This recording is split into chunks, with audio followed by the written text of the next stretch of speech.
Ndugu zangu waandishi, mabibi na mabwana, kwanza asanteni kwa kuitika wito wangu na kuja kunisikiliza. Niko hapa mbele yenu kama mdau wa soka, sio shabiki wa soka. Niko hapa kama mdau wa soka, niko hapa kama mchome. Kuna mambo yanaendelea kwenye mpira wetu. Jamani, haya mambo yananikwaza kwa kiasi kikubwa na yanarudisha nyuma maendeleo ya mpira wetu.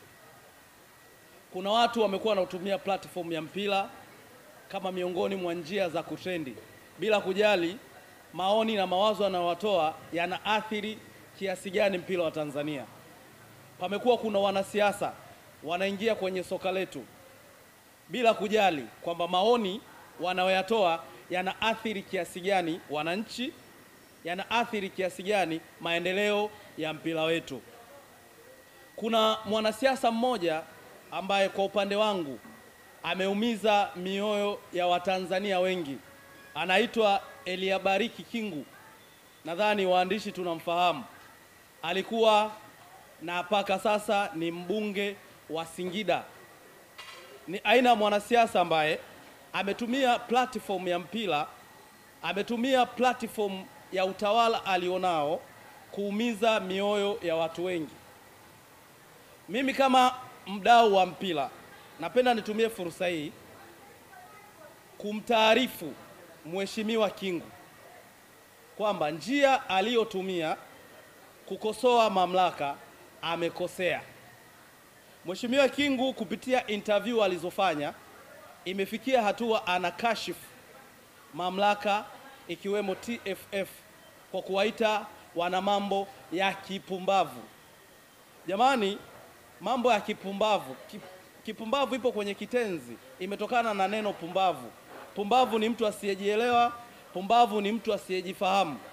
Sisi kama wadau wa mpira, sisi kama wadau wa soka, jambo hilo limetuumiza pakubwa. Nadhani watu wengi mnanifahamu. Mimi sio shabiki wa zamani. Nadhani katika historia ambayo nimeipata na nimeiona ni historia ya uongozi wa TFF. Nimemwona Jamali Malinzi, nimemwona Wallace Karia. Ni miongoni mwa maraisi ambao wamefanya makubwa mpira wetu, lakini Wallace Karia ni miongoni mwa rais aliyefanya makubwa zaidi. Wallace Karia pamoja na management yake, uongozi aliokuwa nao, wajumbe, amefanya mambo mengi ambayo yamepeleka mbele soka letu la Tanzania. Hakuna asiyefahamu jitihada za Wallace Karia kwenye kufikisha mpira wa Tanzania hapa ulipofika. This time ligi yetu tunazungumza iko nafasi ya 4 barani Afrika. Wallace Karia ameitoa hii ligi mavumbini, na Wallace Karia hafanyi kazi peke yake. Ana wajumbe, ana bodi ya ligi, wanashirikiana kwa pamoja. Wewe mbunge unatumia mamlaka uliopewa na wananchi kwenda kuikashifu TFF.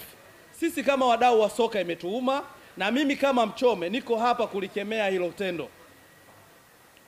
Wallace Karia amefanya mengi makubwa. Paka this time tunavyoongea, Tanzania inakuwa ni host ya mashindano ya AFCON na Chad. Ni kwa sababu ya weredi wa TFF. TFF this time hakuna timu, hakuna wachezaji wanaolalamika kulipwa mishahara. Ni kwa sababu gani? TFF imekuwa ina watu wazuri wa masoko.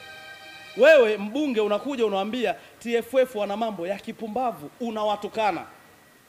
Mimi imeniuma, na ndio maana leo nimeitisha press kukemea hicho kitendo. Ningemuomba Mheshimiwa Kingu kupitia press hii atoke na aiombe samahani TFF kwa matusi aliyoitukana. Hiyo moja. Mheshimiwa Kingu, naomba itambulike ni mbunge wa Singida wa kuchaguliwa. Na kama unavyojua FIFA ilishatoa tamko kwamba siasa na mpira ni organ mbili ambazo hatakiwi zifanye kazi kwa pamoja. Mpira una serikali yake, siasa zina serikali yake. Mpira una kanuni zake, siasa zina kanuni zake. This time mbunge anatumia mwamvuli wa ubunge kwa kusema mimi ni mbunge, watanifanya nini? Wamezoea kuwafungia watu, mimi ni mbunge. Lakini nimkumbushe Mheshimiwa Kingu, katika ubunge wake kachaguliwa kupitia chama cha CCM, na chama cha CCM hakiundwi na mashabiki wa Simba peke yake. Chama cha CCM kinaundwa na mashabiki wa nchi nzima, wa timu zote. Shabiki wa Simba anaunda CCM, shabiki wa Yanga anaunda CCM, shabiki wa Azam anaunda CCM, shabiki wa Mtibwa, shabiki wa vilabu vyote Tanzania, shabiki wa Singida anaunda CCM. Na kupitia CCM mashabiki wameungana, wamemchagua. Unatoka mbele za media unasema mimi ni mshabiki wa timu fulani, tena unajinadi mimi ni mshabiki halali wa Simba, hali ukiwa unajua kwamba wewe ni mtumishi wa umma. Na miongoni mwa vitu ambavyo havitakiwi kufanywa na watumishi wa umma ni kujiexpose mbele ya mitandao. Wewe upo upande gani? Unajitokeza unasema wewe ni mshabiki wa Simba, hali ikiwa unatambua kwamba wewe ni mtumishi wa vilabu vyote Tanzania, wewe ni mbunge uliyechaguliwa na vilabu vyote Tanzania. Unajiexpose mbele za watu kwamba mimi ni shabiki wa Simba. Ina maana tayari kuna mashabiki wa timu zingine unawanyima haki yao ya msingi ya kupata huduma kwako. Wewe ni mbunge uliyechaguliwa Simba, Yanga, Azam, Coast, Singida. Unajiexpose mbele za watu, wewe ni shabiki wa Simba. Mashabiki wa Yanga wana matatizo yao mkoani kwao, wakamlalamikie nani? Na wewe ndio kiongozi wao.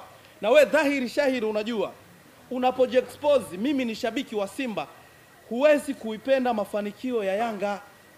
Unajiexpose mbele za watu, mimi ni shabiki wa Simba, ina maana mashabiki wa Yanga waende kulalamika kwa nani?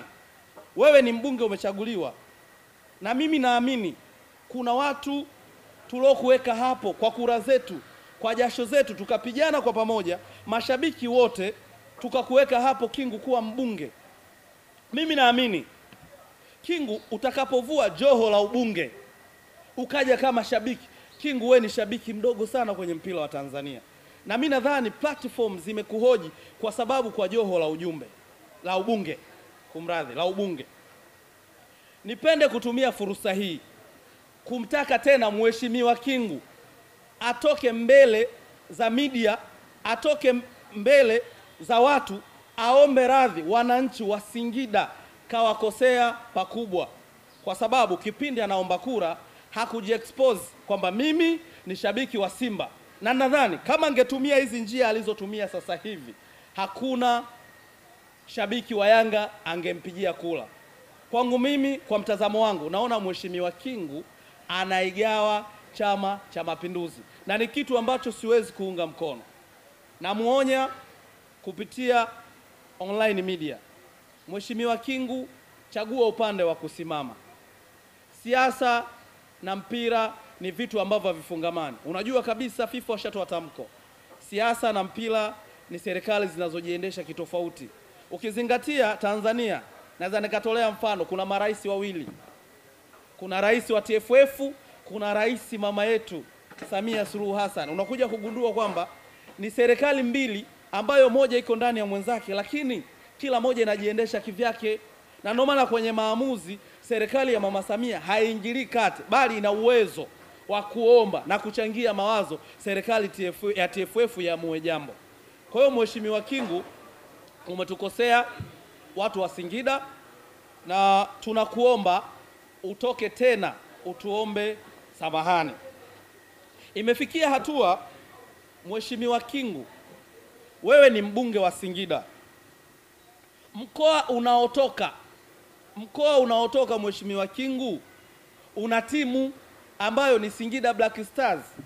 Wewe kama mbunge wa eneo hilo unapaswa kuunga mkono jitihada zinazofanywa na timu yako ya mkoani kwako kwa niaba ya kuendeleza maendeleo ya mkoa wako.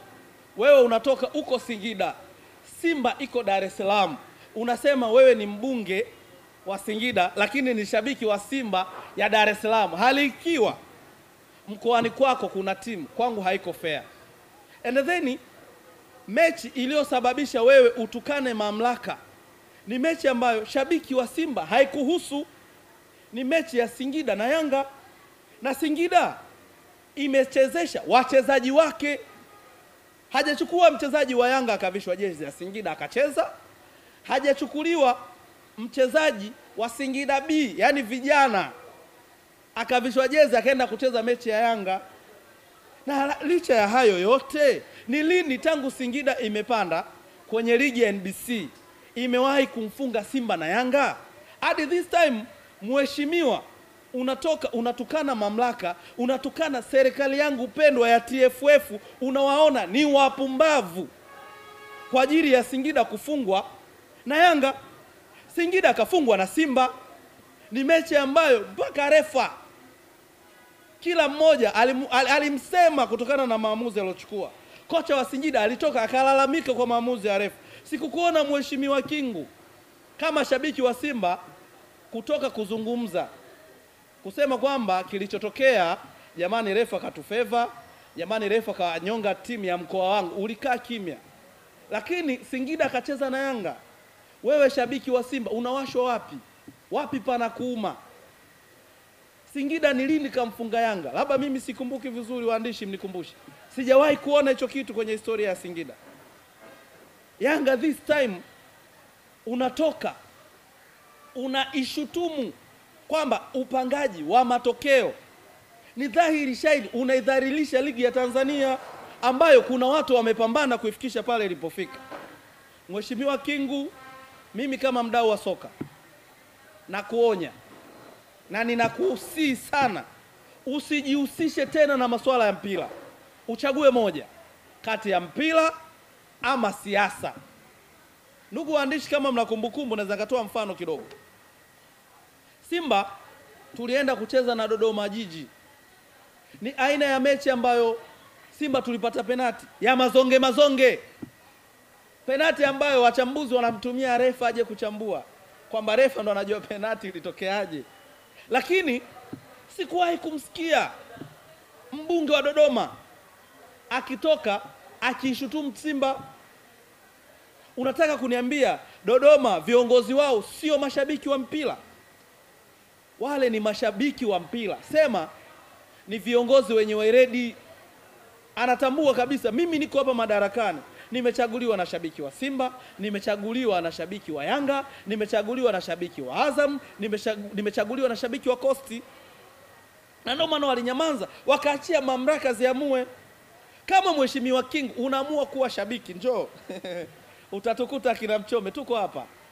Moto wetu uwezi mzee, njoo. Na mimi na hapa kwa dini yangu ya Kiislamu, kama mimi ningekuwa na mamlaka pale TFF kwa kitendo cha mheshimiwa Kingu kuitukana TFF live, vile vipindi vya michezo, nadhani bodi ya ligi na TFF ndio inatoa leseni, ningefungia leseni zao kama mimi Mchome na mamlaka. Huwezi kutudhalilisha online. Tena kuna media moja nimesikia wana tafsiri za Kingu, nilichoka. Wanasema eti upumbavu sio tusi. Kwa kweli hii issue inanihuzunisha sana. Unasemaje upumbavu sio tusi? Toka lini upumbavu ikawa sio tusi? Ina maana mimi Kingu nikikutana na wewe nikikuita wewe ni mpumbavu utashangilia? Unapata wapi mamlaka na nguvu alikiwa cheo ulichonacho ni wananchi wamekuchagua ya kutukana TFF? Ili swala limeniuma kuliko chochote. Kingu, tutukane sisi mashabiki, utuachie TFF yetu. TFF imepambana kufikisha mpira ulipo.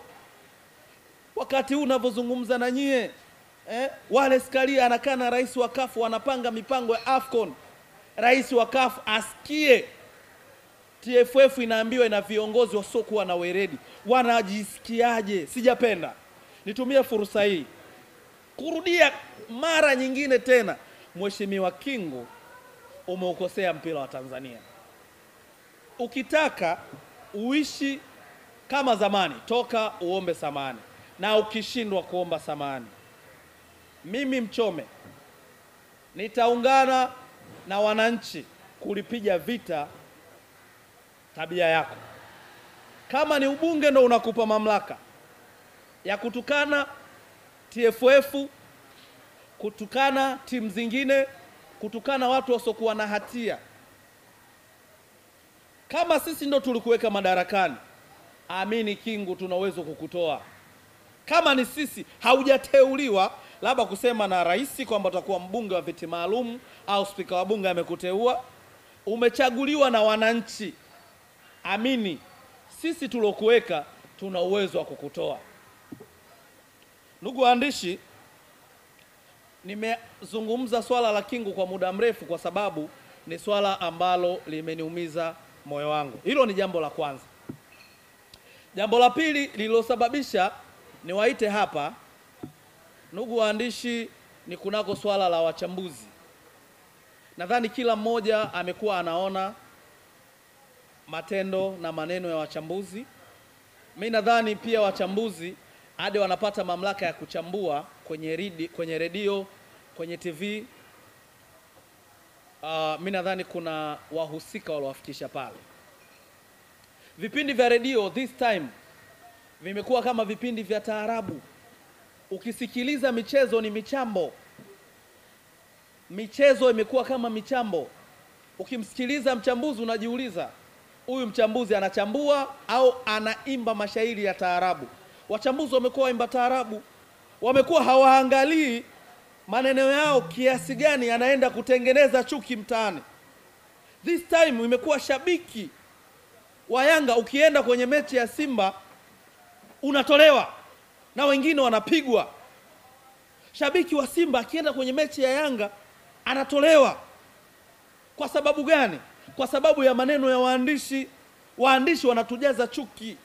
Kwa sababu kama mwandishi ungekuwa unalifanya hili swala kwa niaba ya familia yako, ungefanyia nyumbani kwako, angekusikiliza ndugu yako.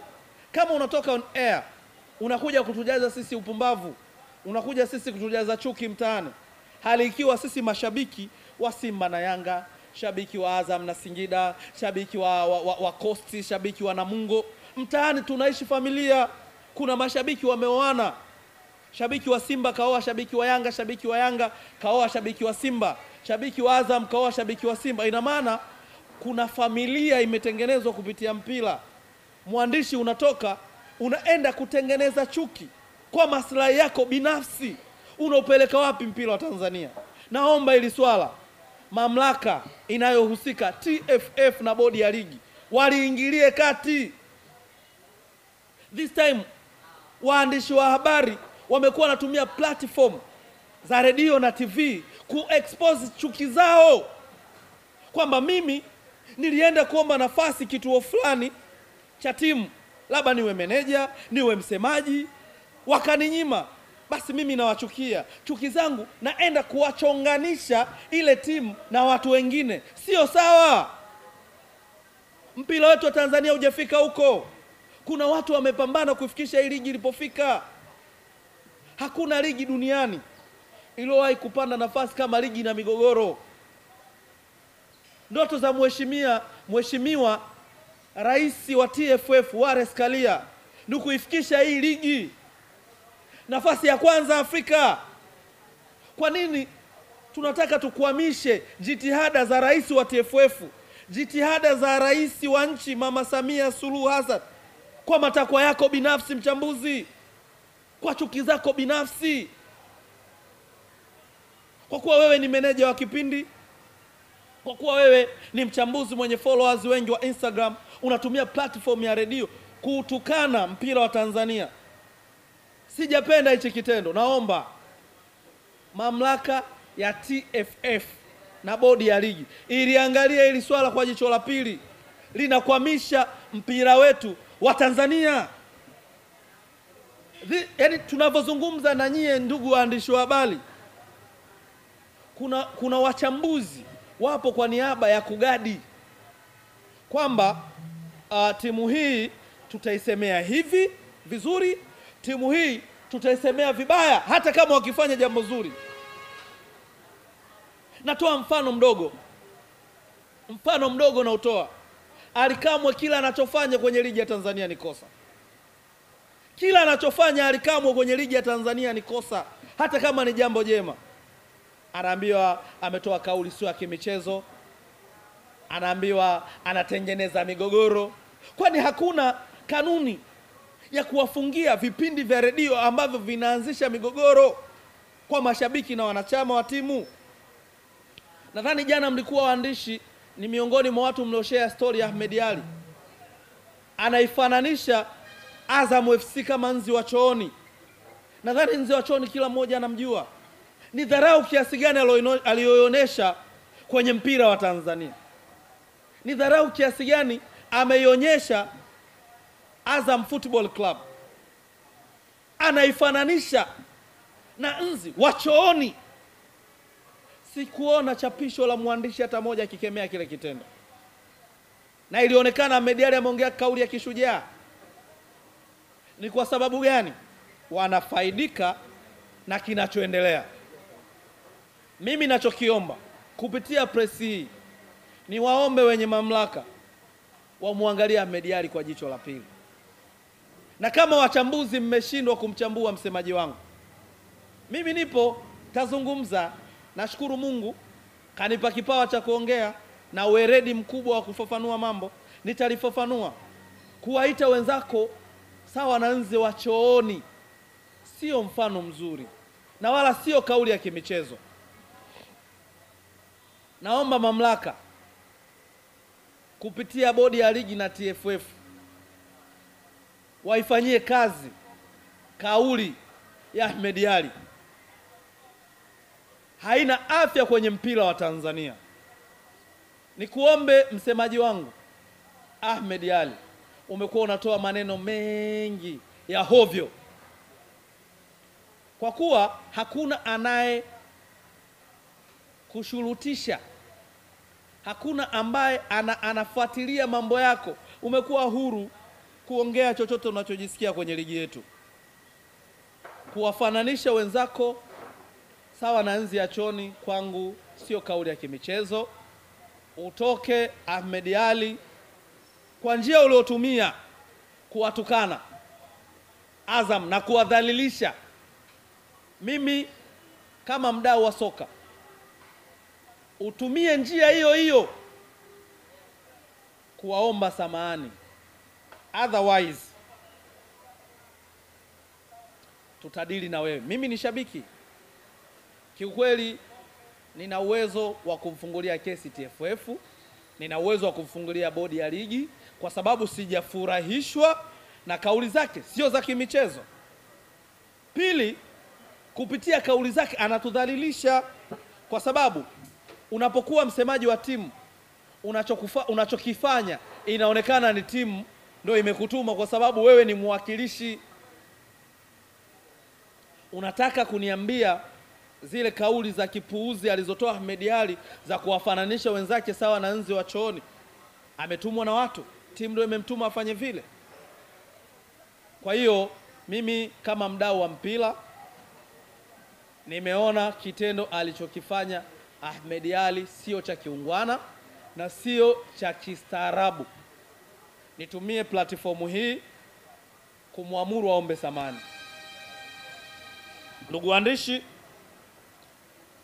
nitumie fursa hii pia kushukuru TFF na bodi ya ligi kwa baadhi ya busara wanazotumia kwenye kuongoza mpira wa Tanzania. Niwapongeze, wanafanya kazi kubwa, wanafanya kazi nzuri ambayo kila mmoja anaiona. Na pia nitumie fursa hii kuwasihi watu wa siasa, msije mkawa kama Eliabaliki Kingu. Kama wewe ni mshabiki wa Simba, kama mwanasiasa ni mshabiki wa Yanga, kama mwanasiasa ni mshabiki wa Azam, ushabiki wako ubaki moyoni mwako, kwa sababu wewe uko pale kwa niaba ya kuhudumia kila mtu. Unapoweka ushabiki wako hadharani, unaweka watu matatani. Ndugu waandishi, nipende kutoa fursa ya maswali. Kwa leo kwa mimi nimeishia hapa. Swali lako la msingi ndugu mwandishi, nikirejea swali lako la msingi kwamba Kingu alilalamika kwa nini Singida kabadili kikosi, si ndio?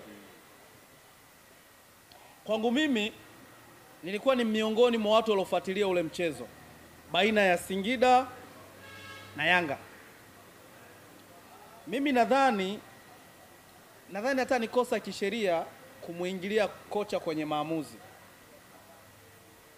Watu, nimesikiliza maoni ya wengi, walitaka aanze Soa, aanze Kennedy Juma, aanze Maruf Chakei, aanze sui nani ule Bada. Yaani kwa kifupi, mashabiki wa Simba wakiwemo na wachambuzi wao, maana kuna wachambuzi ni mashabiki, walikuwa wameshapanga kikosi.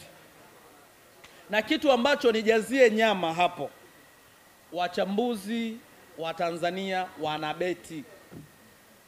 Si unanielewa? Uzokamona mchambuzi anaongea kwa hasira, timu kupoteza, ukahisi anaumizwa, kumbe anaumia kwa mkeka wake tu. Mkeka wake umeharibika, ndio maana anaumia.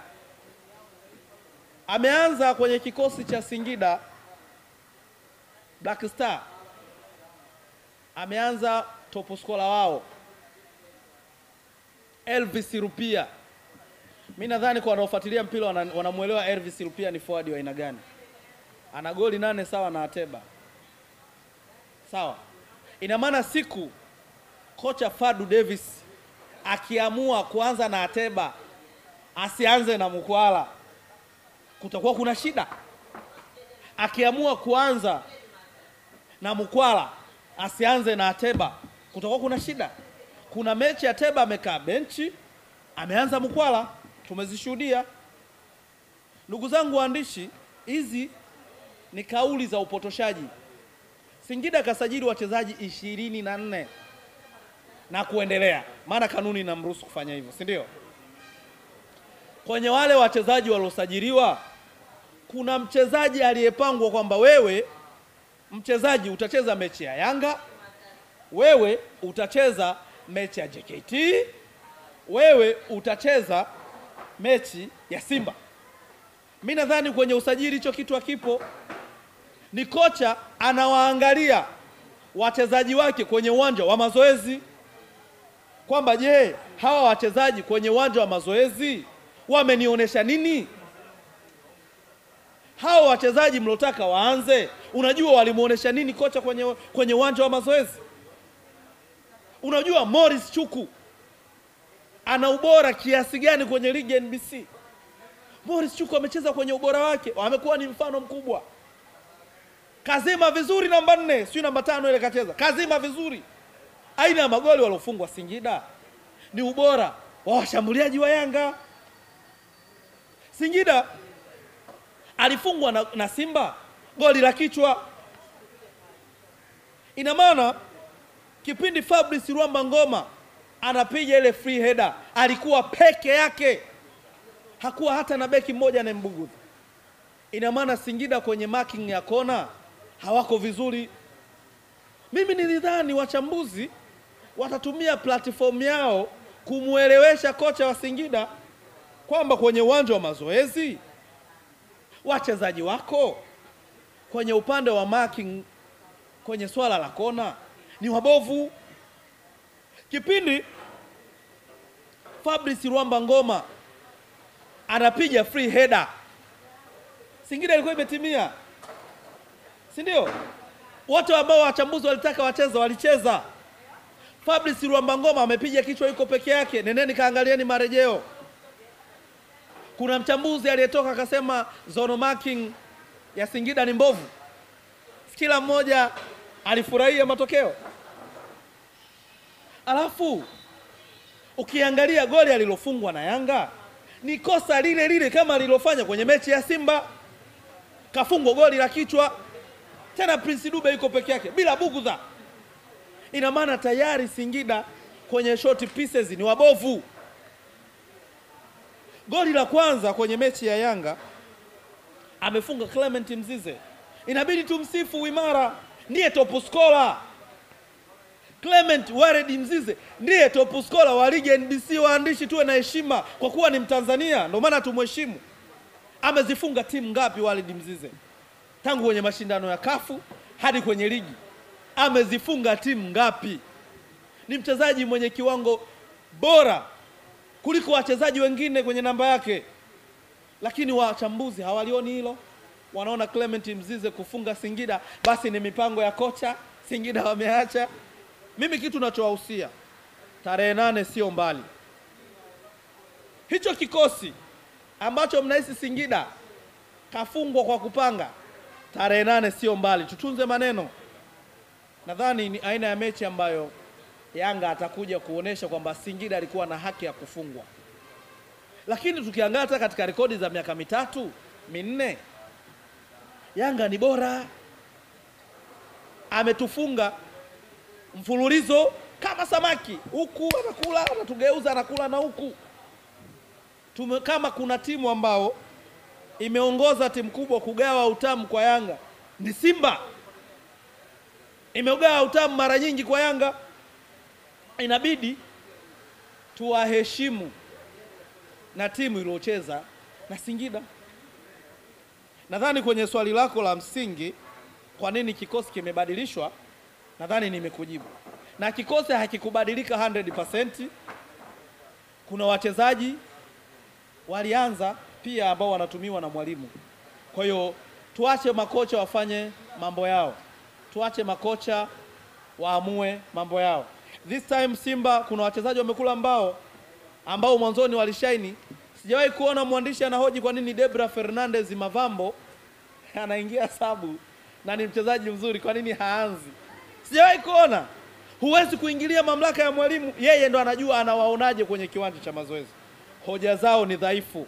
Tuheshimu mamlaka, tuheshimu ligi ya Tanzania, tuheshimu mpira wa Tanzania. Kwa ujumla tuheshimu ligi yetu. Swali la pili. Moja, kwa swali lako la msingi kwamba baada ya press kuna watu wataona nimetumwa, si ndio? Ndugu Mtanzania, ndugu mtazamaji, nadhani mimi ni shabiki nguli, wengi wenu mnanijua. Kwa sasa level ya ushabiki nilofika na haki ya kuzungumza ninaloliona. No matter utanichukuliaje, lakini mimi napoona mamlaka ilonifikisha mimi hapa inadhalilishwa, siwezi kufurahi. Siwezi kufurahishwa ndugu mwandishi na kitendo hicho. Huwezi kutoka unadhalilisha TFF nishindwe kuitetea mamlaka yangu iliyonifikisha hapa eti kwa sababu wewe utaniona mimi ni chawa wa TFF. Eti kwa kuniona mimi ni nani? TFF wanitumie kufikisha hoja zao. Mimi nazungumza nilichokiona. Mimi ni kama mdau wa soka tu, tena mdogo sana kwenye nchi hii. Ndugu waandishi, nazungumza kama mdau wa soka. Kunielewa inategemea na elimu ulionayo. Inategemea siku hiyo umekula nini. Inawezekana umekula ugali dagaa. Uelewa wako wa ugali dagaa huwezi kuwa sawa na mtu aliyekula ugali na makange ya kuku au ya samaki. Uelewa wako utadipendi na elimu ulionayo. Kama umeishia darasa la pili A, huwezi kulinganisha na mtu aliyegraduate ana degree holders 2-3. Kunichambua na kunielewa, whatever the case, sitojali umenielewaje, sitojali umechukuliaje. Kikubwa ujumbe wangu umefika kwa wahusika. Nashukuru. Nadhani swali lako kwa kumbukumbu zangu nzuri, ni timu ambayo inaongoza kutoa vipaji. Kwangu Tanzania naiona Singida kama ASEC Mimosa. Ni timu ya vipaji. Hivi ni timu gani Tanzania haijapata mchezaji wa Singida? Timu gani Tanzania haijapata mchezaji wa Singida? Simba tushapata wachezaji wa Singida. Kijiri katoka wapi? Kagoma katoka wapi? This time tunatamba namba 6 bora mkata umeme, katoka wapi? Sikatoka Singida. Kuna kosa gani Yanga wakichukua mchezaji Singida? Kuna kanuni TFF inazuia timu kuuza wachezaji? Kuna kanuni TFF inazuia? Kama hakuna kanuni inawazuia, why not? Yanga kwanza wana mshambuliaji bora. Hizo ni tetesi. Kwenye ligi hii ya NBC mpaka sasa, mshambuliaji aliyehusika kwenye magoli mengi ni mshambuliaji wa Young Africans, Prince Mpomelelo Dube. Goli 9, assist 7. Kuna mwingine anamkamata.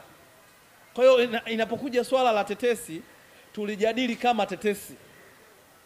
Lakini pia Soa akitoka Singida kama kocha wa Yanga na management ya Yanga itaridhishwa na kiwango chake, sio dhambi kumsajili. Yanga haijasajili wachezaji pekee Singida. Yanga imesajili na wachezaji kutoka Simba. Imemchukua Clatous Chota Chama, imemsajili Jonas Mkude, na pia Simba ishawahi kusajili wachezaji kutoka Yanga. Kwa hivi vilabu vya Tanzania kupeana wachezaji ni sehemu ya mpira, ndio inaleta ladha na chachu ya mpira wetu. Sidhani kama kuna kosa lolote Soa akitoka Singida kwenda Yanga, na injinia kuongea na Soa sio dhambi. Sidhani kama kuna kanuni inamkataza. Soa ashakiri kwamba injinia ni baba yangu. Baba kuongea na mtoto jamani ni kosa? Baba kuongea na mwanae ni kosa? Ndugu mwandishi ule niuliza swali, ni kosa? Wewe kuongea na baba yako ni kosa? Yaani una miaka hujaonana na mzazi wako, umeonana naye usimsalimie. Eti kisa watu watasema. Ongeeni mnavyoweza.